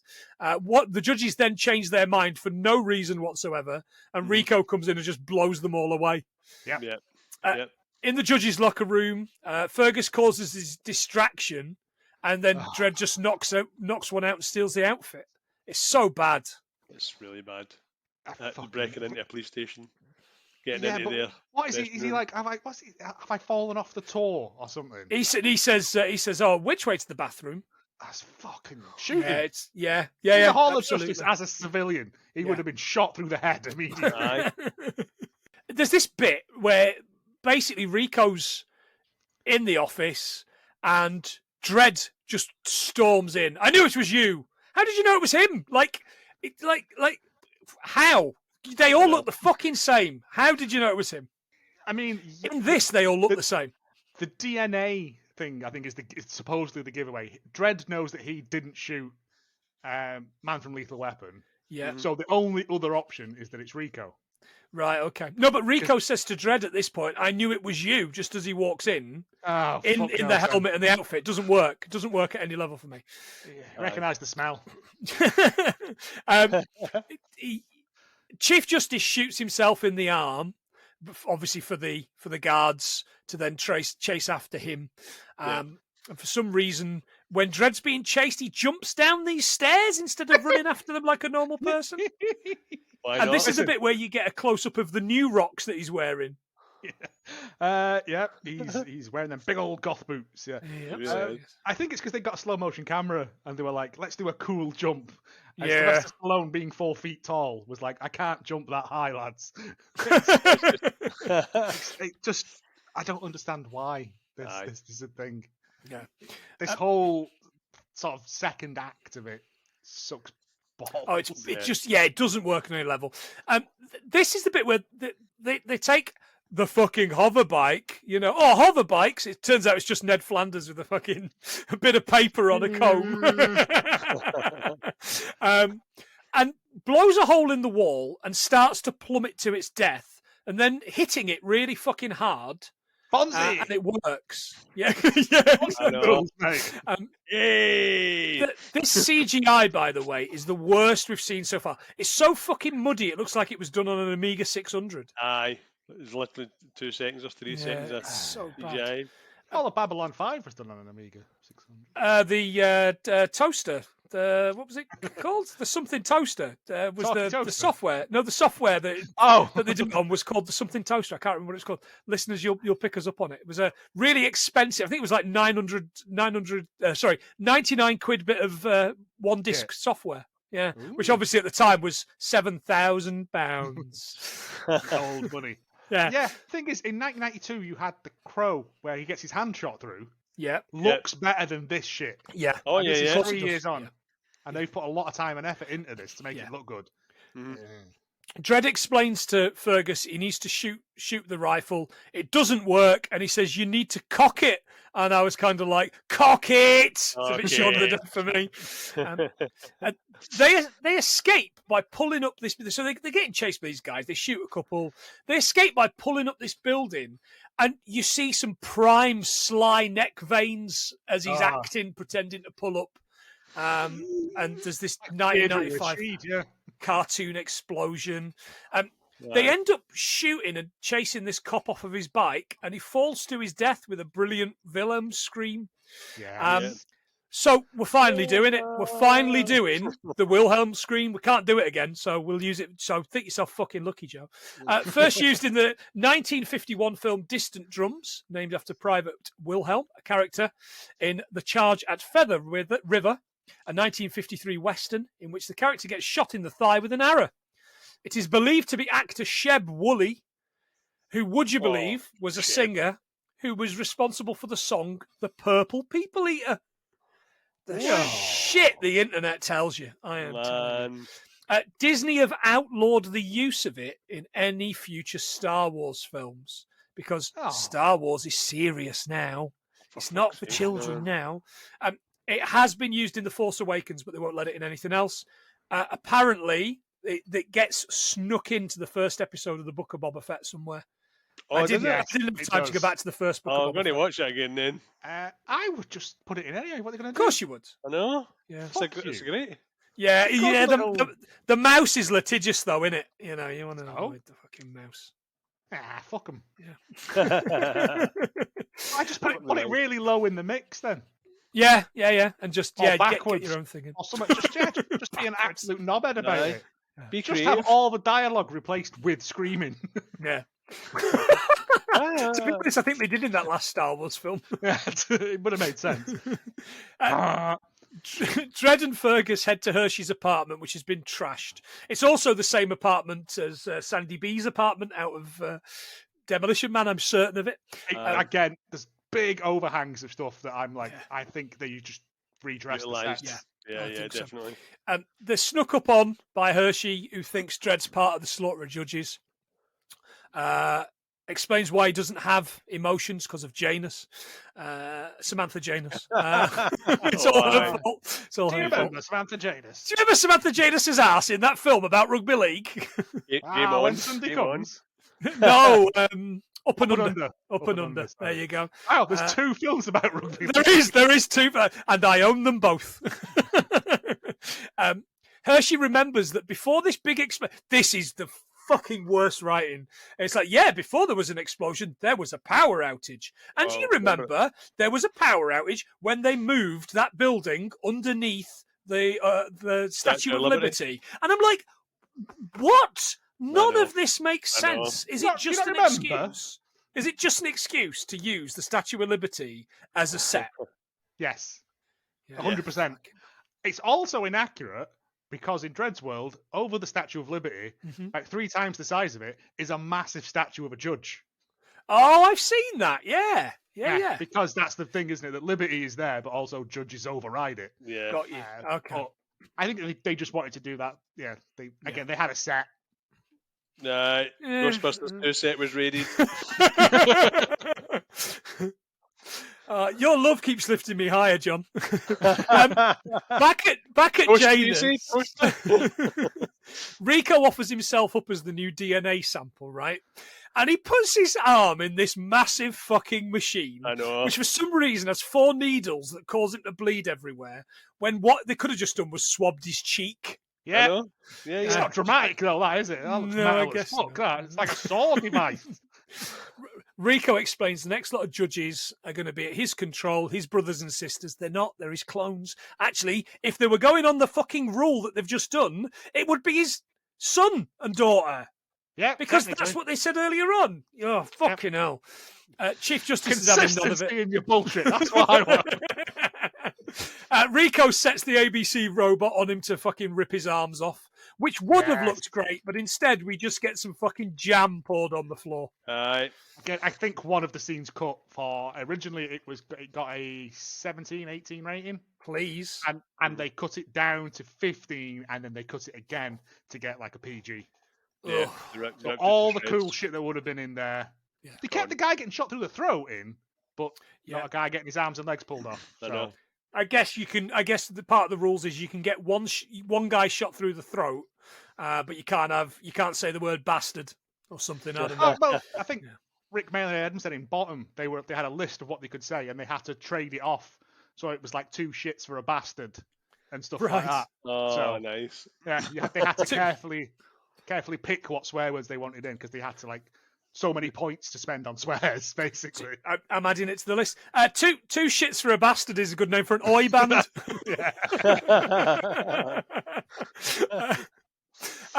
They make their way into the Janus lab through the top of the fucking Statue of Liberty, right? They're attacked by the ABC, which grabs Hershey and shoots Fergus. Rico calls him off and shows Dredd the clone base. But they're not done yet, and they're these fucking. I really like the look of these things. Did you? It was more evolved versions of the big bat things in Beastmaster. Oh, a little bit. Yeah, very good. I was going to like veiny versions of the things from The Descent. All right, I had shitty proto-Vecnas, but from all work. Yeah, all of these things work. Again, I think in the missing cut of this, they were used more as well. But they had to have been used more because why would you build those things? Why would you build those outfits just to have one of them sit up and one of them have like a cummy hand in the air? I know. Yeah, exactly. American Pie. Spider-Man, right? Spider-Man and people. Go, Dredd, go! Anyway, Dredd explains Rico couldn't control himself. There's no way he could control these things. He explains he judged Rico because he betrayed the law. Rico says the only family Dredd ever had, you chose family over law. So you always choose family over law. Rico calls in the robot, still holding Hershey, but it drops her and attacks Rico and Joan Chen. Turns out that Fergus is on its back, just moving a couple of wires because that's how you. I mean, how these things were supposed to be tested in battle when knocking a wire slightly fucks them up so much. Put some armor on them, isn't it? Yeah. Encase the wires in the metal. Win. Rico tells Central to hatch the clones, even though they're only 60% complete. This is where we get the stupid, again, barely used clones. Hershey and Chen have this kung fu bitch fight that lasts all of 30 seconds, which is classic 90s. Let's not use any of the people we've got. I guarantee you, Diane Lane would have had 12 weeks worth of lessons for that. Yep. Aye. Yeah, but she is wearing a vest top, so, potato, isn't it? Yeah, exactly. Yeah. Fuck, If I was when I remember watching this, Diane Lane's in this will be good. Yeah. She was sort of in it. Yeah, decent accent. Yeah. Rico and Dredd have the fight in the head of the Statue of Liberty. The only thing that was missing for me was that line out the first X-Men. What happens when lightning hits a toad? Same thing happens to anybody. And again, as John pointed out, it needs probably sprayed with fucking sprayed with slime whilst controlling it with a Nintendo controller. Funky gunk. That's a river of ooze below the city. Rico kicks Dredd over the end, but he's able to hang on to what you might say he's a statue hanger. Which is kind of like a cliffhanger. Next week, lads. Come back next week for that one. You're taking liberties, yeah. It doesn't work, does it? Rico goes to shoot Dredd, right? But he's out of shots. Would you believe it? But it turns out he's not out of another kind of shot. He's not out of that fucking flare, which does nothing, by the way. It doesn't even blind Rico. It just mildly incapacitates him. Inconveniences him. Yeah, exactly. Now, I've got to get that cleaned up now. Yeah, I know. Exactly. No, all inside the bloody Statue of Liberty. Do you know how expensive it is to get somebody up here? Yeah. And instead he throws him over the edge. Alan Rickman style. He does, he does. It's just he's about to get up. Joan Chen turns up with this massive rifle, but Hershey shoots her in the kidneys and she has a fall as well. And she says... I knew you'd say that. Oh, she says something like, bitch. Bitch, like yeah. That. Oh, you've been judged, bitch. Yeah, and I'm like, you've been judged, bitch. Shoot me in the throat, please. Doesn't work in any way. She lifts him to safety. But you're right, John, that is coming. It is coming very shortly. There is no swearing in Mega City 1. It's all drock and grud. Yes, it is. Like It is. Yeah. That morning, because all of a sudden it's morning out of nowhere, they come along and they basically ask Dredd to be Chief Justice. I'm a street judge. I've always been a street judge. And he starts putting his gear on. And you're kind of like, well, what you doing? And Hershey kisses him. Go on. There's a load of dead bodies here, Dredd. You care to explain? No. What are all these ghouls hanging about? What are they doing? What are you going to do with these 60% sorted clones? I know. Basically, she turns to Dredd, kisses him, and says, "See, it's good being human, don't you think?" He replies, John, I knew you'd say that.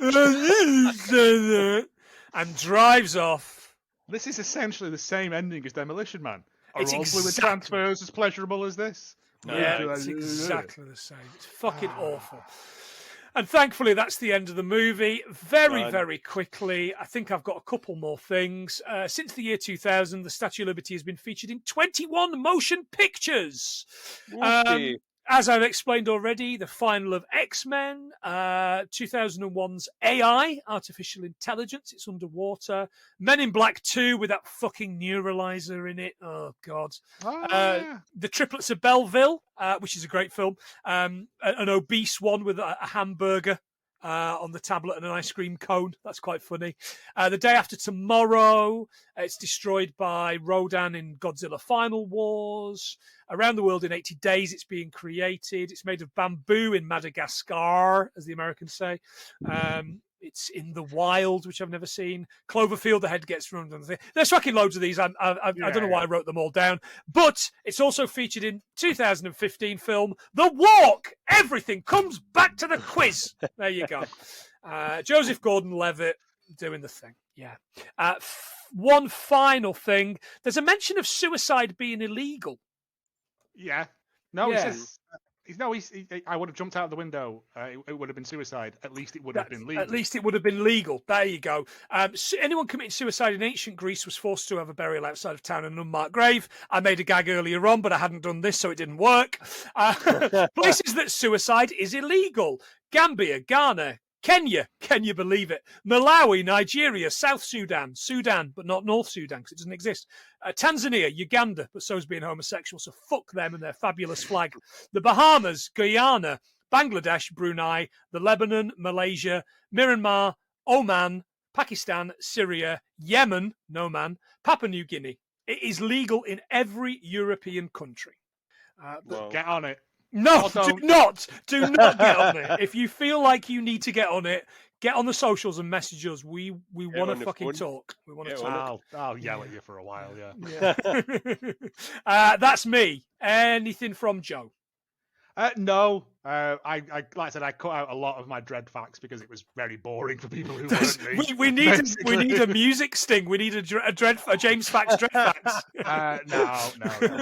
It's just that Dredd, created by John Wagner and Carl Square, first appeared in 1977, issue 2 of 2000 AD, but not the story drawn by Carl Square, as it was deemed too violent at the time. And so they got someone else in to draw for it. Carl Square left for a long time because he was fucked off that they'd used his character without him.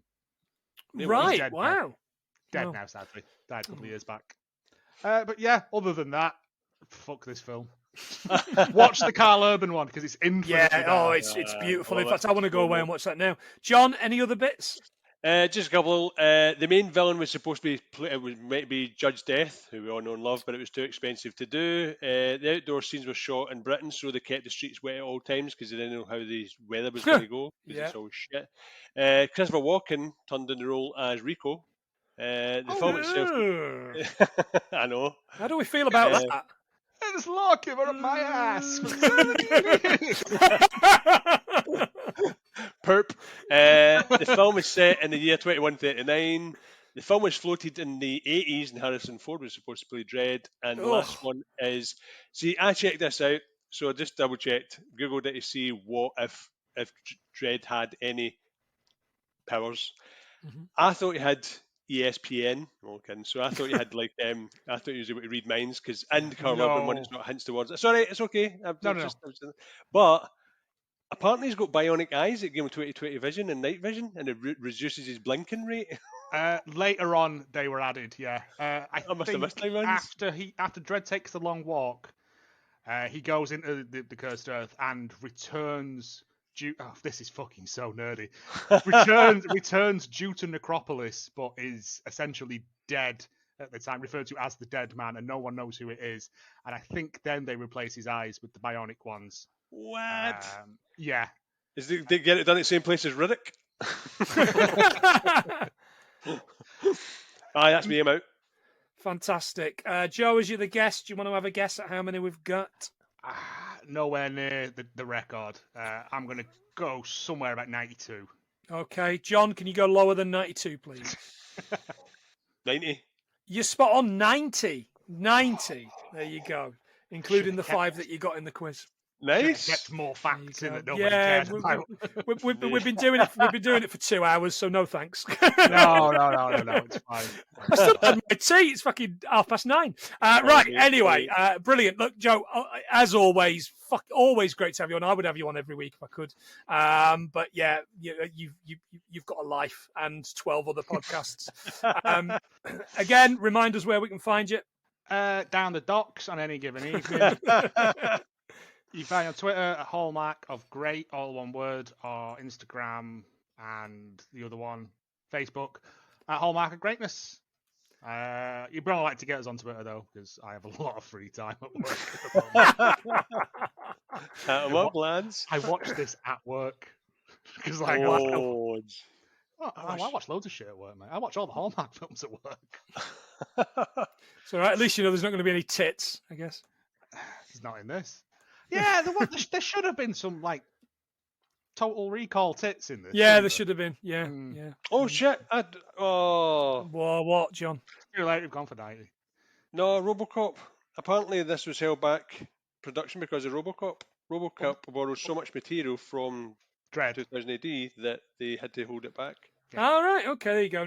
And still fresh in everybody's mind, and infinitely better than this shit. Oh, yeah, infinitely better than this, absolutely.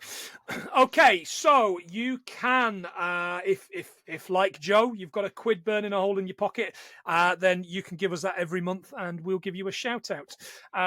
So this is our patrons' spot, so we're going to give everybody a shout out, starting with Joe Higgens. Joe, what do you want to say to yourself? He sounds like a right cunt. Well, he is. Fantastic. Right, Paul and Sophie, SP Film viewers. They're a couple who review films. They're very Yorkshire indeed. Nigel Davis, the Wonder Emporium, accessories for tabletop and mini games. Search Wonder Emporium on Etsy for that. The Belson boys. This is your turn, John. What you got to say about these pair? Love these boys. These boys are amazing. I actually started listening to a few more of their shows, and I am so talk about. Oh, it's so weird. I am so excited to hear them on Friday on that Efkin show. They're on that Efkin show on Friday. Yeah. So that's either going to be amazing or awful. I'm not sure yet. One of the two. Aaron from Z1 Podcast. Joe, you love Z1 Podcast. Why don't you say something nice about them? I do love Z1 Podcast. It's an audio drama set in the small, not fictional town of Farringdon, because I had to send a letter to someone there a while back. Did you really? Right. Yeah, okay. I was very impressed. About a couple surviving the apocalypse in a very, very British way. Yeah, it's lovely. They're short, sort of 10, 15-minute episodes, and they're perfectly bingeable. Yeah. Yeah. Okay. I really like it. Yeah, so do I. Yeah, I'm really into it. Biggie, Stig, and Gadget, two of them previously of this parish from Modern Escapism. They are currently this week's episode. They're talking about jobs that you want, and I don't know. I haven't quite got around to listening yet to see if they read out my absolutely fucking disgusting job that I was talking about doing. Punk from What the Fuck Do You Want? Joe, you've been on that. What did you talk about? I talked about Gua on there and the return of extreme metal, which I want to come back. Again, lovely fella, bit of a prick, but it's good. He'll admit it himself, I'm sure. Yeah. But yeah, they're good half-hour episodes of just people wanting things back. He also does Filthy's Elden Ring. Oh, which is great. Which is him and his friend Phil playing through Elden Ring. Phil has never played it before, doesn't understand what's going on, and it's just brilliant. Yeah. Phil's Elden Ring experience is exactly like mine, except I'm only 24 hours in. Josh Wilson, of course, lovely man. We know him very, very well. Super familiar with the Wilsons podcast. Ian from Cult Connections podcast. You've been on that 100 times as well. I've been on it twice. Only twice, it seems like. I am on it again, like next week. Those things are charm. I did Dredd on that as well. Go and listen to that because we talk about the proper Dredd, which is infinitely better than this bag of tosh. Absolutely. Are you going on that to talk about Riverdance? No, I'm still trying to find a shame. I can't tell you what it's about. I'm sworn to secrecy. Okay. All right. Okay. It'll probably be out by the time. There is a Pauly Shore link though. Is there really? Oh, so are you going to go on there? And are you going on there to making copies? No, but if you look at who was in the army with him, it's another film starring them. All right. Okay. Interesting. Listeners a shout out. Knowing the things that I like, you'll probably able to work out what it is. Absolutely. How about some patrons that don't have anything to advertise? The always lovely Saz, Gav McGill, Ian McComish, Phil and Rachel. Thank you so much for what you have given us in the shape of a quid. And John, little surprise for you. We got a new patron this week. What? I didn't want to tell you because I thought it'd be a nice surprise. So to our newest patron, who is the fantastic Maria Cocciarella, who is doing stuff with Ian at Cult Connections. She is doing the new Andor TV show. Oh yeah, you mentioned that. She's brilliant. She's going to be doing. She is fantastic. She is an old school Star Wars fan, and sorry, most Star Wars fans, but she's a woman. Yeah. Woman Star Wars fan. But yeah, she's brilliant. So you'll get her on Cult Connections. See, look at that. They're paying for two places. You can do it too if you want. Nice. But thank you. Doesn't even understand the symbolism. Indeed. So thank you, son. Joe, is it Laurie Petty? It is Laurie Petty. Good work, that man. I know what it is. Good work, that man. Yeah, don't go spoiling it. Don't go. I'm not going to say a word. I know exactly. If it's out after this, then go for it. Is it as good? Is it as good these days? I mean, it's got to be better than this. Yes. Yeah. Did it kill Laurie Petty's career? I mean, Laurie Petty killed Laurie Petty's career. Pretty much. Yeah. This was her big break. Yeah. And it just again. Well, the theme is films that should have been bigger that didn't make them. Comic book films that didn't make their money back that should have done and have gone on to be regarded as cult classics. Like Johnny Mnemonic? No, I didn't want to do that. But it's Blade 2. Tank Girl. Yeah. Mystery Men. Oh, yes. A future episode here. And the first Hellboy, the Ron Perlman one. Oh, great. Yeah. Hang on, that was loved, wasn't it? No? Didn't make its money back. Wow.